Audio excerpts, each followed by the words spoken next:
Quais são os custos para se contratar e manter mensalmente um funcionário aí na sua empresa MEI? E nada melhor do que mostrar diretamente aqui numa folha de pagamento, num recibo de salário que foi gerado diretamente no site do E-Social. Vou te explicar todos esses procedimentos nesta aula. Eu sou Gustavo Ribeiro, especialista na criação e gestão de microempresas individuais, de empresas MEIs, criador do programa de acompanhamento Master MEI, e ajudo você, pequeno empreendedor, a conquistar liberdade e segurança no seu pequeno negócio. Pessoal, antes de mais nada, antes de explicar os números que estão aqui, é importante destacar que você, enquanto MEI, enquanto microempreendedor, enquanto microempreendedor individual, pode ter, até esse momento em que eu gravo esse conteúdo, essa aula para você, um funcionário, um colaborador com registro em carteira de trabalho.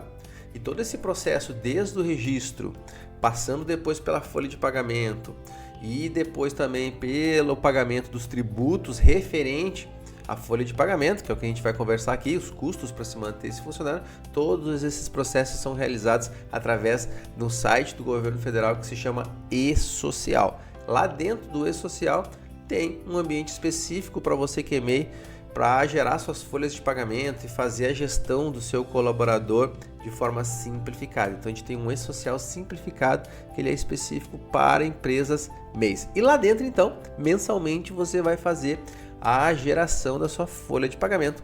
Claro que tem uma série de informações que você precisa inserir lá dentro, parametrizar, como os dados do colaborador, o cargo, o salário, para que depois na sequência você possa todos os meses fazer a geração da folha de pagamento. E ao final desse procedimento é gerado esse documento que vocês estão vendo aqui, é a folha de pagamento, ou também chamado de recibo de salário. Mais antigamente se falava ainda olerite. Aqui vocês podem perceber, esse documento aqui ele tem duas vias. A primeira via, que é essa que eu estou mostrando para você, é a via do empregado. Então essa via fica com o funcionário, você vai entregar para o funcionário, vai assinar. Vou mostrar depois o campinho ali onde o funcionário vai assinar. E uma outra via vai ficar com você. Então você vai entregar essa via para o empregado, e na via que fica com você, que é a via do empregador, que é a segunda via, você vai pegar a assinatura, mas eu já vou lhe mostrar isso. O funcionário, como MEI, precisa receber no mínimo o salário mínimo regional ou o salário mínimo da categoria. Então é importante destacar isso, que o salário deve ser o mínimo nacional ou o mínimo da categoria. Se a pessoa que você estiver contratando para o cargo que você estiver contratando tiver convenção coletiva de trabalho, ou seja, coligação e ligação com um sindicato, representativo da categoria, do cargo, da função, aí você vai respeitar o salário mínimo da categoria. Se não existir, não tiver um salário mínimo da categoria, se não existir uma convenção coletiva de trabalho, aí você vai seguir o salário mínimo nacional. Neste caso aqui, pessoal, dessa folha de pagamento que vocês estão visualizando aqui na tela, essa colaboradora de uma MEI, de uma microempreendedora individual, ela recebe aqui um salário de R$ 1.850. Essa é a base de cálculo. A base de cálculo é o salário que ela recebe todos os meses. É maior do que o salário mínimo. O salário mínimo atualmente está em R$ 1.518. Então aqui ela recebe o salário mínimo da categoria. E isso tem relação com a função, com o cargo que ela exerce dentro dos processos aqui da microempreendedora, e também se ela está vinculada a um sindicato, se tem um acordo coletivo sindical. Então isso é importante destacar. Dito isso, o custo que você vai ter mensalmente é de 11% sobre o salário base. Que, como eu disse, pode ser o salário mínimo nacional ou então o salário mínimo da categoria quando este salário existir.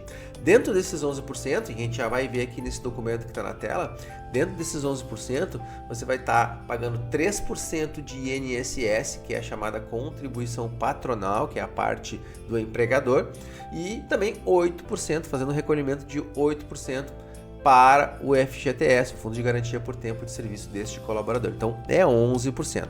Certo? Nesse documento aqui você vai visualizar que nós temos aqui os cálculos, olha só. O salário mínimo aqui, o salário dessa funcionária aqui é de 1.850, que é o salário mínimo da categoria aqui na região, onde ela reside, onde ela trabalha, onde a microempreendedora tem a sua sede, e é 8%, ó, 8% sobre 1.850, daqui os R$ 148. Então, R$ 148 é o primeiro custo que a gente consegue visualizar aqui. E depois 3%, ó, que é a contribuição previdenciária do empregador, 3% também sobre os 1.850. Consequentemente, 55,50, este é o outro custo aqui.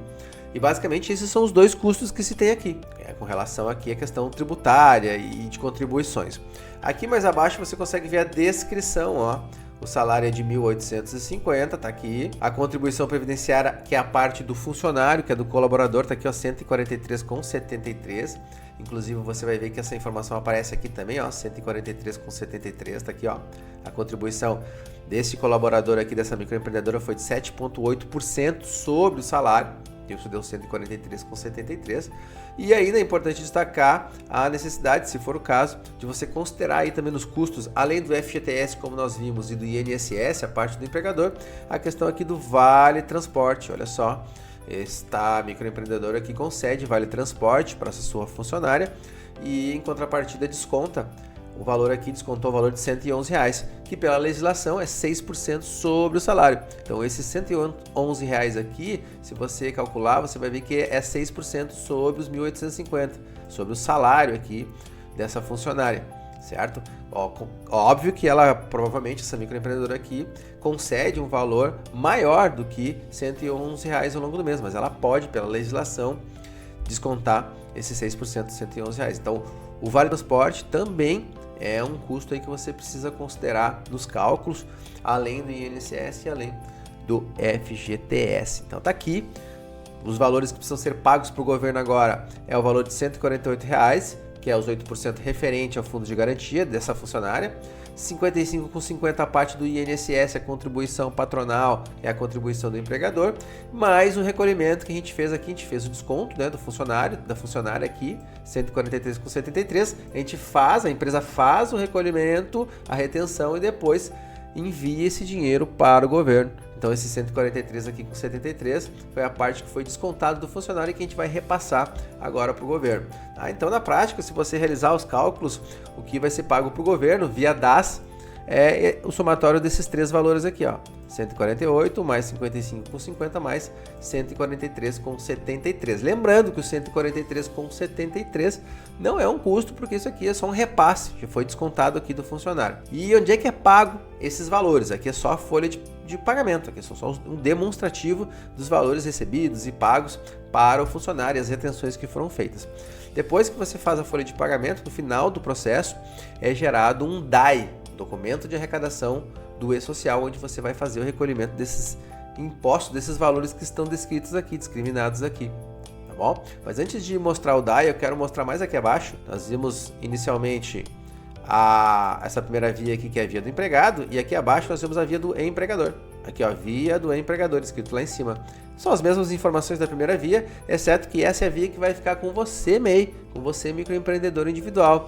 Aqui abaixo tem um local onde você vai coletar a assinatura do seu empregado, da sua empregada, do seu funcionário, da sua funcionária. E aí você vai guardar esse documento, né, comprovando que você realizou, né, todos os procedimentos, entregou a folha de pagamento, e depois você tem que, obviamente, fazer o depósito na conta da funcionária, do funcionário do valor líquido, pegando aqui os vencimentos menos os descontos. Podem ter, obviamente, outros descontos, podem ter outros vencimentos, se a funcionária aqui tivesse feito hora extra, trabalhado em feriado, ia constar aqui como vencimentos, né, hora extra ou dias de feriados trabalhados. Então, outras informações, outros itens podem surgir aqui à medida em que a situação, né, vai se decorrendo ao longo do mês. Outras informações aparecem aqui. Bom, mostrado aqui, pessoal, os valores. Esses valores eles são pagos no DAI, documento de arrecadação do E-Social. Então, lá no DAI é para constar esses três valores aqui, ó. Tá aqui o DAI, documento de arrecadação do E-Social.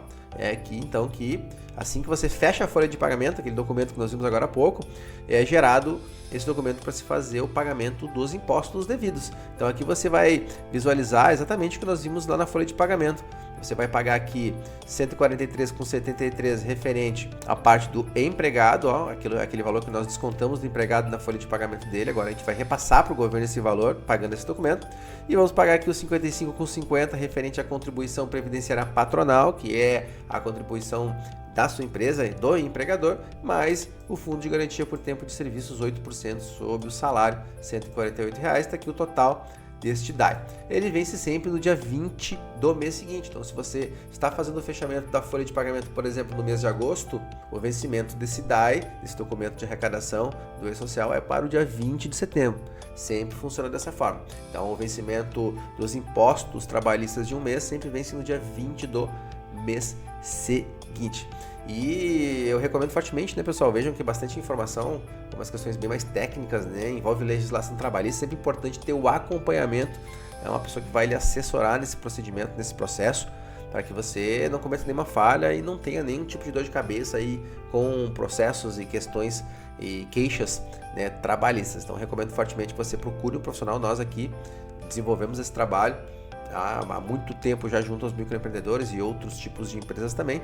Prestamos todo esse trabalho de assistência, realizamos a contratação, o desligamento, a geração da folha de pagamento, a questão das férias, afastamentos de trabalho, 13º e tudo que envolve aí as questões trabalhistas e legais referente à contratação de funcionários. Espero de coração que esse conteúdo tenha te ajudado a entender melhor quais são os custos para se contratar um funcionário como MEI e quais são os procedimentos que você vai ter que adotar e realizar para poder manter corretamente este colaborador.